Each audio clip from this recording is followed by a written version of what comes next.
Morning, everybody. How are we doing today? I believe it's a Sunday. Uh, Minnesota governor has acknowledged that most of the troublemakers and people getting arrested are from out of state, which means that there's organizations out there who have people pretty much on call when there's civil unrest. Your job is to get there and inflame that situation, and particularly if it's going to be a minority protest. It's going to be a black or Hispanic. These guys there's apparently thousands of them here from out of state, all over the country. Most of them are white, and they've been on film. They got earbuds. They're being instructed what to burn, where to burn, what to burn, what to loot. Again, it's being done to discredit the black movement and make them look like a bunch of criminals, but it's also being done because underlying that there's a larger economic nationalism movement at play that wants to convert more of our tax dollars back into federal arms spending, defense budgets. It makes me sick how money runs the world, and any homicide detective can tell you, look for motive. Who gains? Who benefits from this? And there's two motivations to kill: money and sex. That's it. The only other thing is you crazy and you like to eat eyeballs. But that's such a small percentage. In spite of watching TV, eyeball eating motherfuckers are pretty rare. They out there. There might even be one in your hood, but chances are not likely. They pretty rare. You can watch a season of Criminal Minds and think everybody with a van is eating dead babies and shit, but TV over sensationalizes this stuff to a great deal. And for the most part, people getting homicided are getting homicided for money or sex.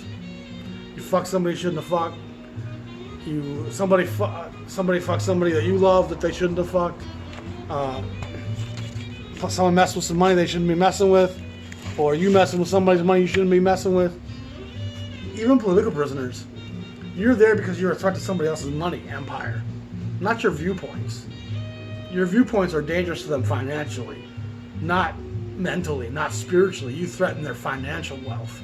So money is the only motivation for the most part, aside from the personal sexual connection to murder and violence. And boy, I think there's a big difference in the eyes of the cosmos between killing for need versus killing for greed. If you kill him to protect your fam, if you kill him to feed your fam, if you kill him because your village under attack, or you're even defending your nation from invasion, that's a whole lot different than it is being the one who's the aggressor and wants just to line his own pockets. He doesn't need, he just wants more. He doesn't know the difference between what he wants and what he needs. And like I said last episode, without that, we lost. We end up needing everything if we don't know the difference. Know what you want, and know how different that is from the things that you need. And if you don't separate, that greed inside of us is going to make you need everything. And people kill for it. And again, I think the cosmos will treat you very differently when you kill for greed. You're lucky I ain't the judge of you. I'll tell you that. I'll tell you that right now. If I was the judge of you, man, you'd spend a lot of lives earning that shit back. But anyway, things are getting hopefully a little calmer up there. I guess the National Guard was called out. There's choppers in the air all night. None of them my friends, and we're talking hundreds of people in the black community. None of them went out last night. None of them went the night before. Like, the people who actually were the protesters are home. The people who are looting and vigilantisms and doing all the shit that's going on, that's a whole different branch of humans trying to disservice and discredit and to create a demand for weapons because people are scared. Scared people love guns, and you ain't going to regulate a gun industry when people are terrified. And so you keep them streets on fire, and you can't go more than a couple, 3 years in this country before some shit blows up, for streets go into riots and looting. Because white folks need to be scared all the time, because God forbid they start thinking too straight. God forbid too much reason and logic starts clicking in their fucking foggy ass star and stripes heads. You know? They've watched all that TV, so they know that terror is everywhere around the corner. And if you can keep that terror on the news frequently enough, people will always allow you to prevent guns from being regulated. And an unregulated gun industry, it's just the source of so much of our issues. It's these pockets that are funding so much of the conflict and the terror. I have no doubt in my mind. No doubt in my mind. When you trace the money and you look at who gains, you need to sell weapons. There's no longer world wars and guerrilla wars, and police departments have become your new outlet for your goods. But how are you going to convince the taxpayer that the people in my precinct need these weapons for the police department? Everything's cool. We calm. We all got good health care, education, clean. Everything's safe. Cops ain't going to get no guns. Ain't going to get no squad cars. But if you want to arm those departments, you got to make it seem like those departments need better arms. If you want to make cop cars into fortified moving tanks, there better be some ugly weapons on the street. And that's what we got. The serpent always consumes its own tail. We fed on the world. We got fat on that. The serpent got big. It once defended us and protected us, and we loved it and we cherished that serpent. And that serpent's appetite grew and it grew. And then it started attacking and feeding the world. And at first it removed our enemies, and we loved it and we praised the serpent. But then the serpent started making enemies out of those who weren't our enemies and fed on them. And we turned the blind eye because for the most part, they don't believe in our God. They're not from our nation. They're not my skin color. We can kind of defer to that kind of oppression. On some part of our brain, we know that we live it on the backs of the world anyway. It takes 5 billion to be held down for 300 million to be pushed up. And even the poor in this country live better than a lot of the people in a lot of countries. You know. But once that serpent has wiped out all the enemies and all the people outside of the gates, its appetite is so voracious, it needs to still feed. And history tells us throughout time, this symbol of the serpent consuming its own tail is as old as the hills. Because this is always how that cycle will go. And now that power, that money-hungry vacuum that needs to be filled constantly, that's the reason why governments turn on their own people. That's why we have riots and the people being afraid of the police departments and the government. It's because we need that money to continue growing at the top. And the only way for it to do so is to turn on itself and start feeding on itself. And eventually that serpent destroys itself. You can't really stop it. You can only really observe it and hope that somehow in the fall that you make it through. That being said, today we're going to talk about Tina Brooks. Just had a cat get out. I had to go chase it down. Can't do much when a cat doesn't want to do what it's told. It just does what it wants to do. Anyway, we're going to move on to Tina Brooks right now. Tina's one of those great kind of unheralded Blue Note guys. If you deep into the stuff, you kind of know who he is. But you're kind of a third level Jedi once you know about Tina Brooks. You know, if you drop a Tina Brooks in a jazz conversation with somebody, they know something about jazz. You know, it's not like you're going to get to Tina Brooks on the first few chapters of any jazz book. He's kind of hidden down in between the cracks. But he was a super brilliant improviser. A wonderful player, a strong, bright tone, Summer Rollins' vivacity, just a real sharp and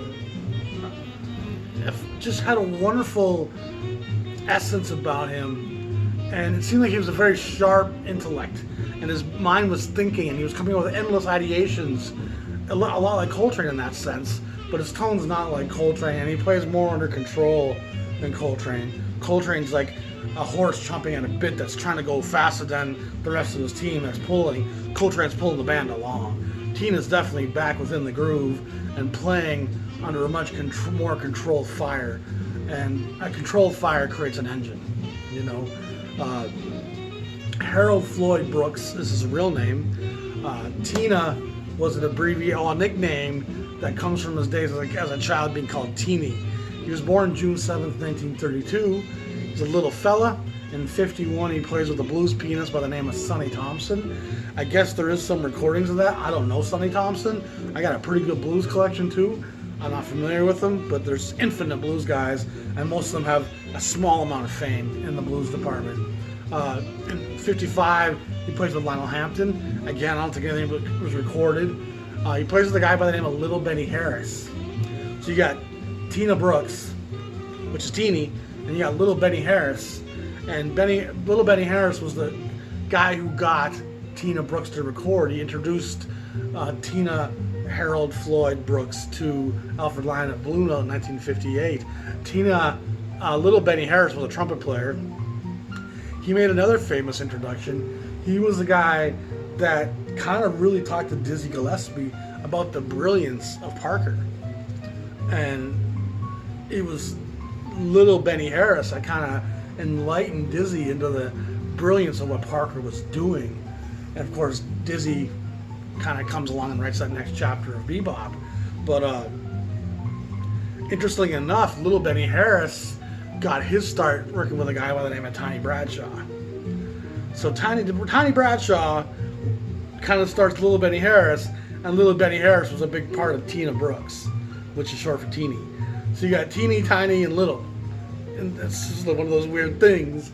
They don't nickname people quite the same way as they used to. Little Benny Harris, by the way, wrote Ornithology, which is a reference to Bird and one of Bird's standards, Charlie Parker's. He also wrote Reeds and I, a song Bud Powell loved and played a lot. And he also wrote the track Wahoo. I'm guessing that's the same one that Duke Pearson did. I didn't look, but I'm guessing how many songs can be called Wahoo? And so in Blue Note, 58, 61, he records for Blue Note quite a lot. And he, like I said, he's a pretty big, fiery player with kind of a charged engine behind him. And Alfred was looking for those kind of black musicians. That's who he loved to have in his stable. And he works with Sonny Clark right off the bat. And Sonny Clark we did an episode about him not long ago, and Sonny's just one of those real leaders that you feel was leading musically as well as kind of politically, socially, and consciously.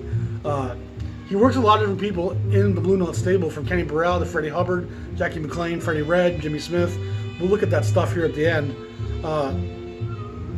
He was an understudy for Jackie McLean in the play The Connection, which was written by a guy by the name of Jack Gilbert. It was showing in New York in 1959-60, and he was the understudy. He was the one that if McLean couldn't make it, it was his night. And he's also on an album by Howard McGee on the Felstead label that covers the music from that play. He plays along with Howard McGee, and that's a fantastic record. I don't have it. I don't have any Felstead records for some reason. They used to be everywhere. I used to see them a lot. Never picked them up. And then when I started getting interested in buying them, I could never see them. In March 16, 1958, he records a session, his first one from Blue Note, called Minor Move. It's got Lee Morgan, Sonny Clark, Doug Watkins, and Art Blakey on it. And I showed you this on the Sonny Clark episode. It's one of those sessions that didn't come out at the time, but it seems like everything with Sonny Clark on it now is getting issued, whether by Music Matters or whether by Tone Poet. It all seems to be coming out.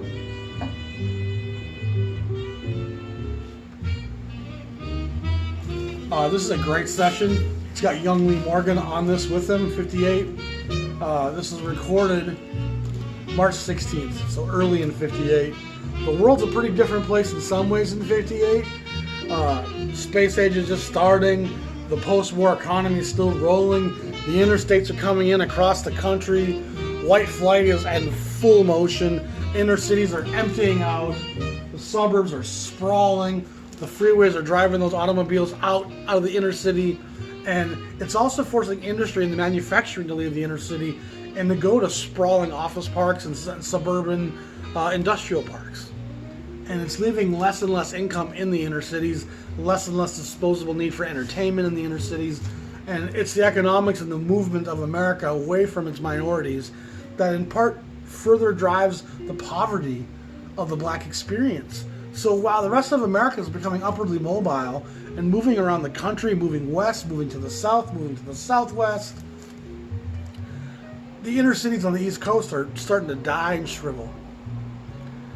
And so while the strong middle class and the boom of the post-war years is making the average white American more milkshake and cherry pie than they've ever been, because of the reversal of their fortunes in the industrial cities that they once were a huge cog in that engine, they're now being left to rot along with those cities. And so the fabric of Detroit, the fabric of industrial New York, the fabric of Buffalo, and all these cities along the Great Lakes, those cities are starting to rot.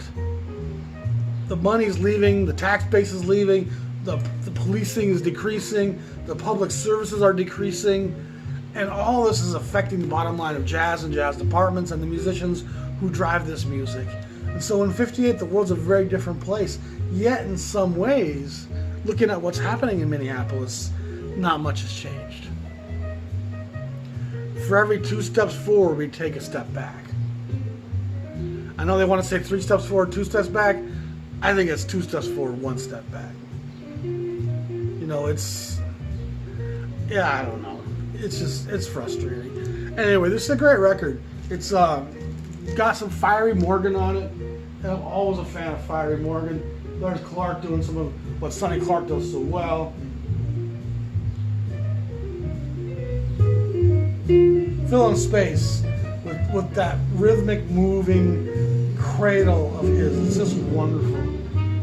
Lovely Art Blakey laying the thunder down. There's a Morgan swinging. Morgan's just in a pocket. He's not playing straight fire. He's minimalizing, pausing, taking breaks, accenting, feeling, flowing, but going into that fast, going back to slow. It's part of the influence of Sonny Clark. Sonny Clark really controls a session, and then we have Watkins and Blakey as well. It's going to be a pretty solid groove that you're pocketing under. There's Tina. And Little Mr. Brooks just has a wonderful tone. Again, this was released several different times, once in the 80s, I believe, in Japan. And then, again, Tone Poet just reissued it with that fantastic cover. So this was '58's first record. It's a great record. One definitely worth seeking. I'll drop a little bit of the second track as well. The Way You Look Tonight. And it's fun hearing some of these songs played at this kind of a tempo.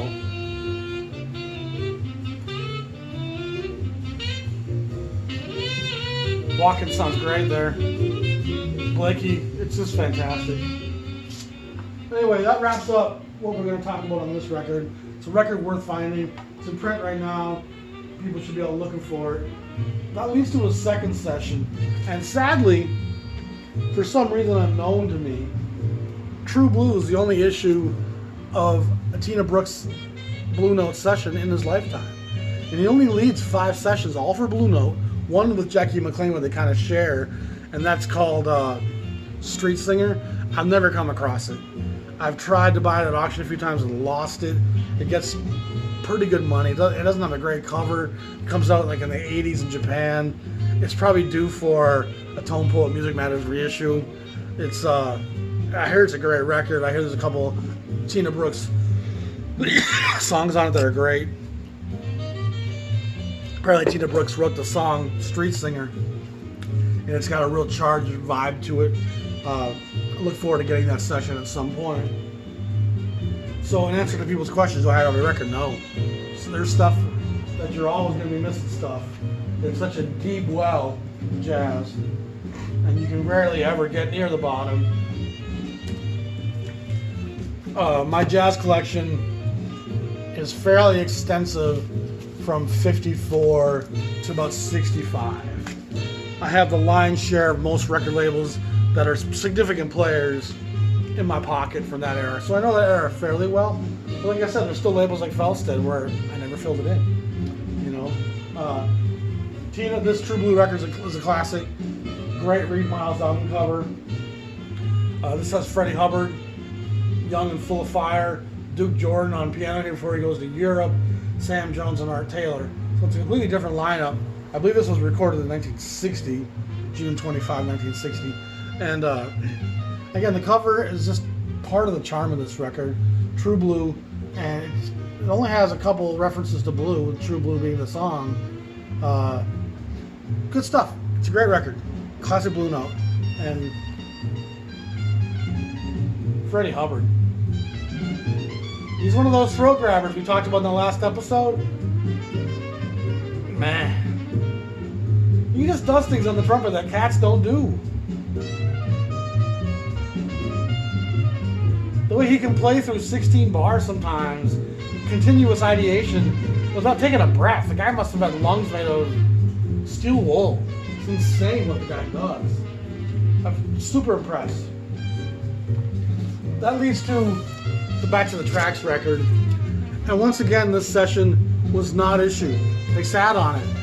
The one thing that does differentiate this from Street Singer is it was given a release number. It was given the number 4052, which would have put it probably 3-4 months after True Blue's release. This would have been scheduled for release. And in spite of the fact it didn't come out, it was kind of rumored, and people talked about how great a session it was. You got Blue Mitchell, Kenny Drew, Paul Chambers, and Art Taylor, which does change the vibe of this. You know, the one with Blakey, Minor Move, is just fiery. Hubbard's fiery. Here you got Blue Mitchell, Kenny Drew, Paul Chambers, Art Taylor. It's a little bit more of a laid back, in the pocket, softer pastels here. And in part because of the band, that will impact that stuff. Again, it was given a number 4052, which there's only a few Blue Notes that were actually given sequence numbers that didn't get released. There's I think a Sonny Clark or Jackie McLean that has that number that was issued and didn't get issued. I think both those guys. I think this one and maybe one other one where it was given a number, it was scheduled for release, and it didn't happen. Most of the other Blue Note unreleased stuff never had an actual sequence number given to it. It wasn't until the Japanese put it up where they put a whole different serial on it. And so they don't really, most of the other stuff that's Japanese released doesn't really slot into the 4000 series or the 1500 series with an actual sequence number like this one does. But, which is cool because it does give you a real place and time of when this was supposed to be and what was going on Blue Note around it. 4052, that's the heart of the 4000 series, and boy, Blue Note is just in full stride. There's just nothing but great recordings from Jackie McLean, Lee Morgan, Hank Mobley, Jimmy Smithson in his prime. There's just a lot of great stuff happening in the early 4000 series. Sonny Rollins is still on board. He's leaving shortly. Boy, when you get from 1570 and Blue Note through 4100, that's such a strong core of hard bop, angry young black just expression. And it changes kind of after that. The avant-garde stuff to me actually becomes more music driven and less emoting. And so a lot of people think that the free and avant-garde stuff's kind of angry and more political. I haven't found it to be less political because they're thinking more about the music. They're more thinking about the concept and how we're going to fabricate this music and how we're going to be different. And we're thinking about the changes, and it just changes what you emote. There's nothing to me as powerful as the simplicity of the hard bop sessions from 58 through 60 at Blue Note.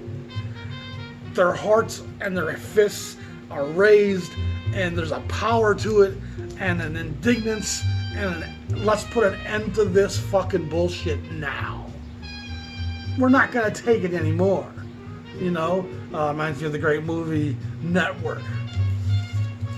I want you to get up right now. I want you to go to your window. I want you to stick your head out and yell, "I'm as mad as hell, and I'm not gonna take it anymore." That was filmmaking. Sidney Lumet, the great screenwriter, was. It's gonna slip my mind. I'll have to put it in the text. If you've never seen the movie Network, boy, what a prescient film that was. We actually watched V for Vendetta last night, and between the stuff with the virus and then the riots and I'm like, man. But then again, most post-apocalyptic science fiction stuff deals with the same issues. The oppression and the rise of the wealth over the masses. And how the masses will someday take that power back. And any game of Monopoly I have ever played, think about this. The board game Monopoly. Have you ever played a game of Monopoly that didn't end with someone getting up, kicking the game board and saying, fuck your shit. Fuck your park place. I'm done with your boardwalk. I'm not paying your rent. I'm not paying your utilities. I'm done. I'm done. This game sucks. That's how Monopoly ends, always. There's no peaceful end to the game where someone's like, oh, you're just the best businessman. And we should see where greed takes us. It's not going to end well for anybody. It just doesn't. But the rich have no foresight. They have no hindsight. They just live in blindness. That's the thing about wealth, is it makes you truly blind. It makes you so insulated from the fabric of the rest of the core that you live in kind of an ignorance. And it's not a powerful place. It's a place of weakness. I mentioned some of the side work that Tina Brooks is on, and he plays on 4 Burrell records. And those who know me know I'm a huge Kenny Burrell fan. I remember finding this in Chicago in the Jazz Record Mart back when it was still in the Loop on that lower level of down by the water kind of. I used to love that place, boy. You could go in there and find lots of different editions of Blue Notes and even some old pressings of stuff, the more obscure artists, which I was always looking for. I was looking to fill in my labels, you know. And he's still got a great store now over on the north side, probably about 8 miles north of downtown now. And it's north of Lincoln Park. It's something else park, I think. Great shop. If you're ever in Chicago, you can't not go there. And the guy was part of the Delmark label. I can't think of his name right now. But he's just a real institution and a wealth of knowledge, and the guy knows his stuff. I love Kenny Burrell, though. And he shows up on 4 Burrell records, 3 of which were issued. The one we're playing now, and these 2 Warhol-inspired covers that came out in the late 1500s series. And then this Swingin' record has, I think it's from a couple different sessions, but it does have Tina Brooks on a couple of the tracks. I never knew. And on the track Swingin', Tina Brooks on 2 of the 4 tracks. This is also one of those Japanese awful covers, came out in the 80s, a few different sessions called together. But it does tell you something about the thirst of the Japanese for this music. Of course, GIs brought jazz to Japan, they brought jazz to Korea, and both those places had wonderful LP bars where guys who had large collections they were in their bar. You would come in and have a drink, you know, some sake or some beer, a little wine, and they just got the owner would just be playing records the whole time. And that's part of what I got. I kind of want this place to be something. I want this place to be a wonderful hangout for people to come stay in the bed and breakfast, wake up, listen to jazz with me, talk jazz with me, and then possibly we'll sit down and we'll talk, maybe do an episode together for YouTube, depending on who you are and what you got to say, how comfortable you are behind a camera. Some people don't really thrive in that setting. This is Freddie Hubbard's debut, and it's 40/40, which puts it right between Back to the Tracks and True Blue. It's right in that same era. And this actually came out the same day as True Blue from what I read. And from the tone of the writer I was reading, it sounds like this one got a lot more marketing than the True Blue record. And thus the True Blue record did not sell well. Whereas this one sold fairly well. And Freddie Hubbard was a star ascending. And like I say, he's one of the great players in jazz of all time. McCoy Tyner, Sam Jones, Clifford Jarvis, a guy you don't see a ton. But there's a lot of great Tina on that record. He does work with Jackie McLean here on Jackie's Bag and also on that Street Singer record I mentioned earlier. This is a great record with Sonny Clark again, Donald Byrd, Paul Chambers, and was it Art Taylor? No, Philly Joe Jones. That's a solid record. Great album cover. And then he's on a couple of Jimmy Smith records, which are actually culled from the same sessions. House Party and the Sermon. And these are the two best Jimmy Smith records, I think, for my money. Start with these, dig these, feel the fury, feel the fire, feel the punch in the gut that Jimmy Smith can be. Remember, he's playing the bass with the foot, he's playing the mids and the highs with his hands. So this guy's a one-arm ensemble. He's an armada of sound. And he's kicking that low end, he's kicking that mid, he's kicking that high. He's kicking in the gut with all of it.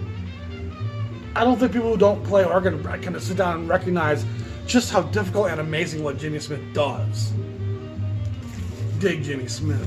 And then here's the Freddie Red record. Freddie Red was also part of the, I think he has part of that Felstead record with The Connection, doesn't he? If I recall.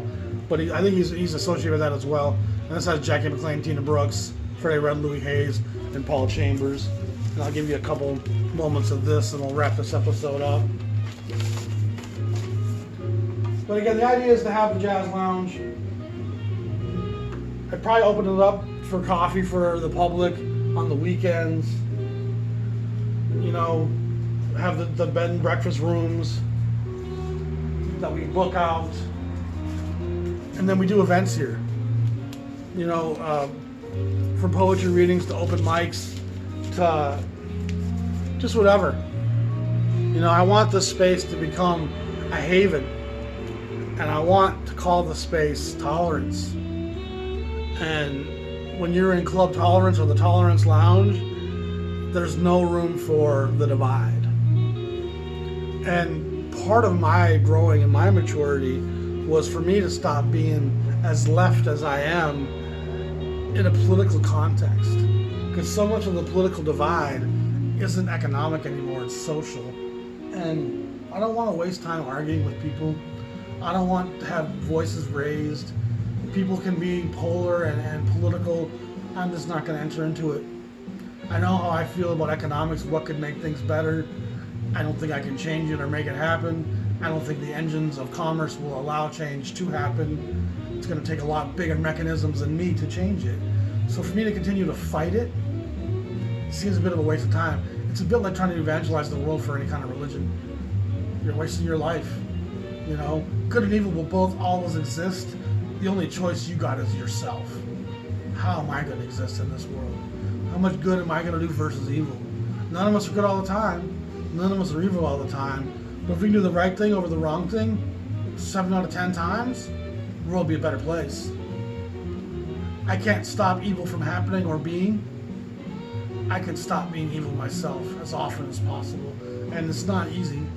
Anger, selfishness, impatience, you know, fear. These things are all knocking at the door. And they want to make us weak. And jazz for me is a clear reminder of the sacrifice others have made from before me who had so much more at stake and so much more to lose. You know, and had just went through so much more than I've ever seen. I've seen some tough days, never seen tough years, never seen tough lifetimes, and I've certainly never seen tough centuries. The people that made this music, they saw tough minutes, tough hours, tough days, tough weeks, tough months, tough years, tough generations, tough lifetimes, tough centuries. Cheers to these guys for coming through all that and doing this. To having the composure and the sense of mind and the ability to rise above all that ick and somehow channel it and funnel it into this. Boy, is that ever a story to celebrate. In America, you ain't ready to celebrate this dance. You ain't ready to come to the altar and marry this bride. You made this. These are your children, but you ain't ready to take control and responsibility for it. It takes a lot of pain and sorrow to make a great art form. Again, I'm going to let you go. Peace and safety to all my people here in Minnesota. I know it's a struggle up there. I can feel the tear, the pain, the anxiety going through my social media, Facebook feed. Hundreds of my friends are up there just watching the streets burn down from their homes, knowing that the fingers are being pointed at them. I try to put myself in their shoes. What if a Canadian had been killed by the police? And it had been happened multiple times, and Canadians who get killed by the police, those cops were never charged. How would I feel? And I feel a little rage rise up inside me.